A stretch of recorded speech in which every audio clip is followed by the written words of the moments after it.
Guest is a member of the PLO Executive Committee. Ahead of the signing, Hanan Ashrawi tweeted, "If you really want to advance the cause of peace, dignity and opportunity, economic opportunity for the Palestinian people, how about ending Israel's ruthless occupation and its theft of our land and resources? Coercing and cajoling Arabs to normalize with Israel will not bring you peace or dignity." Hanan Ashrawi joining me now from Ramallah in the West Bank. And we are delighted that you can join us today as we anticipate the signing of these agreements between Bahrain and the UAE after 3 decades of failed peace efforts.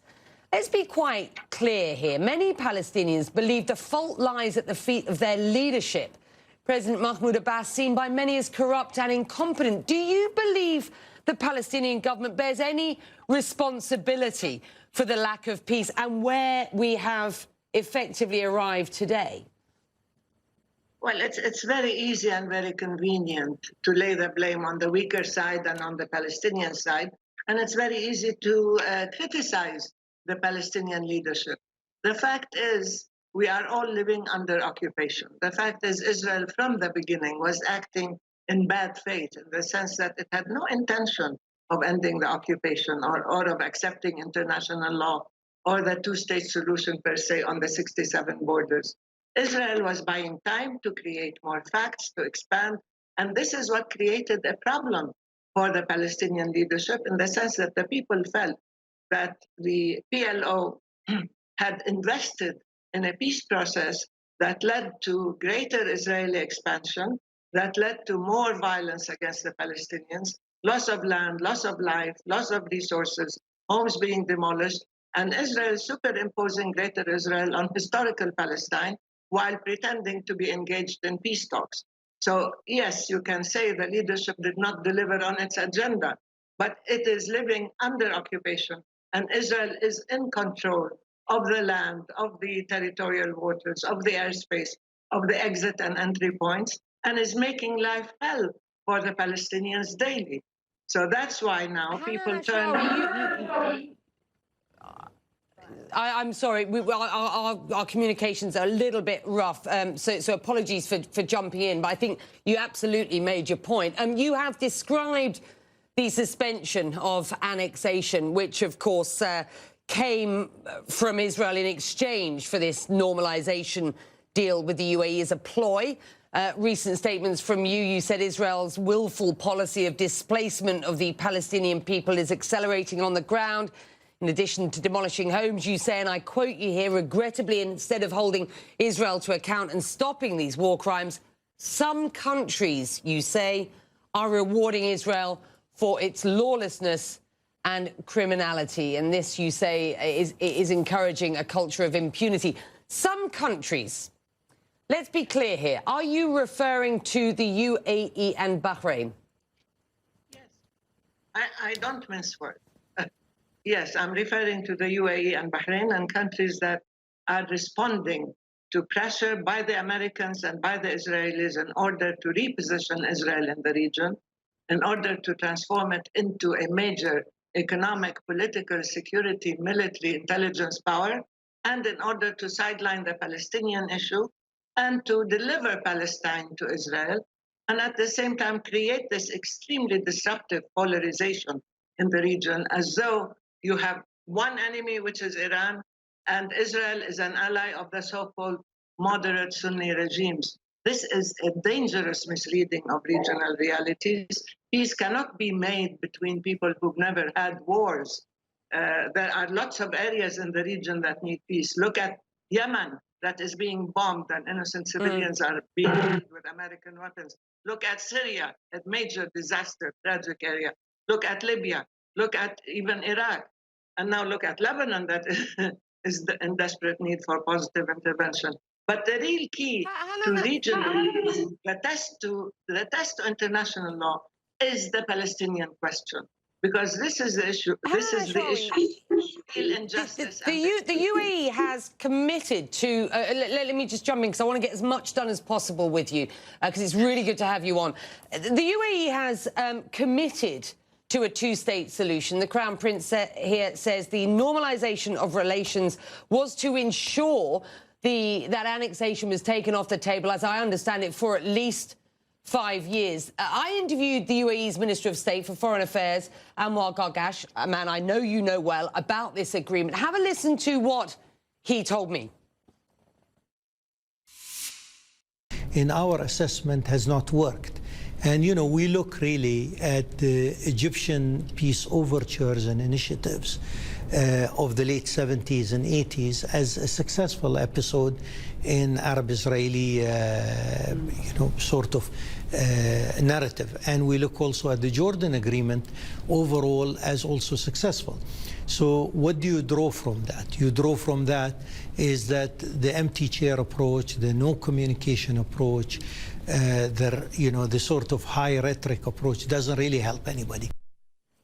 OK, so what he's saying is, that, by empty chairing the dialogues, the talks, as it were, which is effectively what the Palestinians have done, this just doesn't work. So I guess there's a really important question here. What do you want to hear from? What sort of support do you want to get from the UAE, Bahrain and anybody else who may follow their suit in normalising relations? What do Palestinians need next from these Arab states if there is to be something positive out of this normalisation of relations with Israel?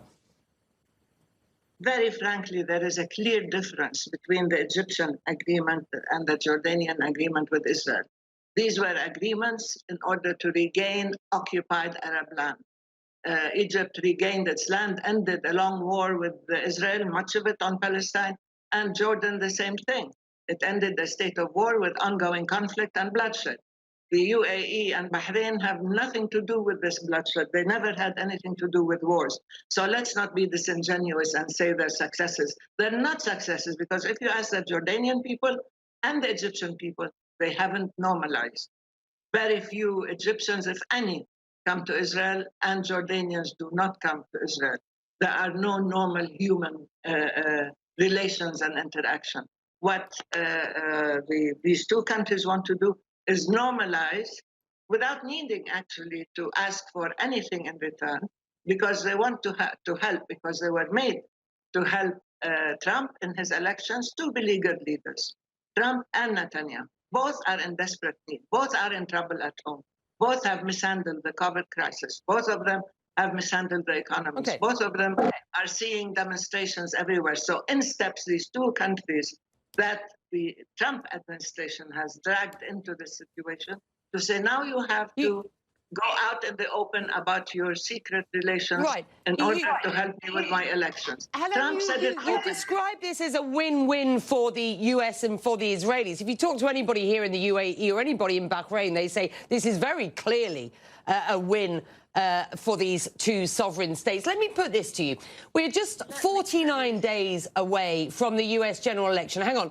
You have said, and I want to quote you here, it's very difficult to envision anyone doing more damage than Donald Trump. At the same time, you said, I would like to caution against thinking that Joe Biden is a knight in shining armor. Explain, if you will.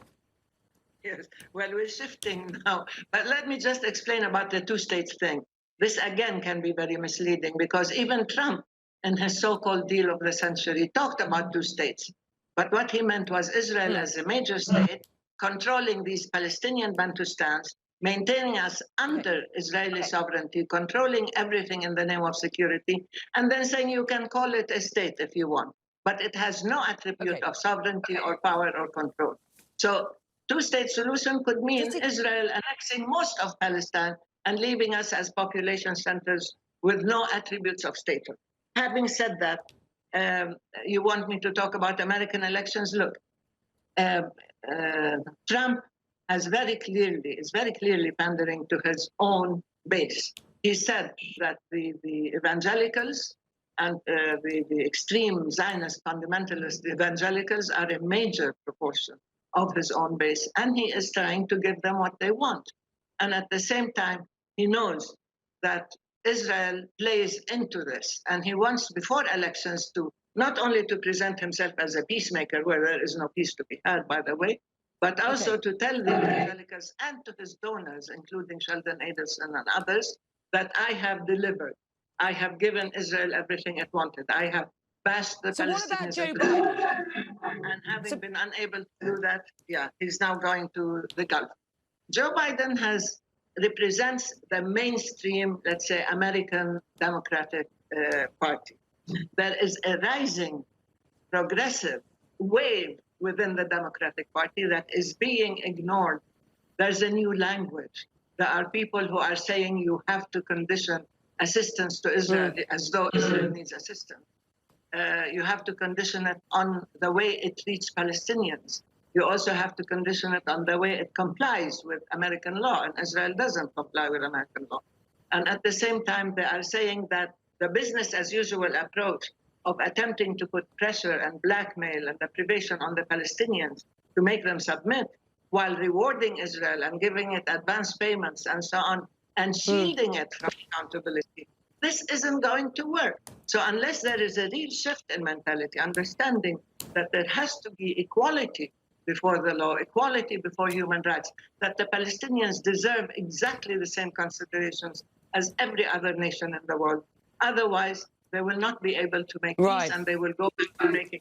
And the Democratic majority for Israel has in a way hijacked the agenda of the DNC and has tried to remove any real reference to the illegality of the settlements as a whole, to Palestinians. And with that, Hanan, so we and thank you. You explained, and thank you for doing that. Let's be quite clear as we go to the pictures from the White House, and thank you so much for joining me today.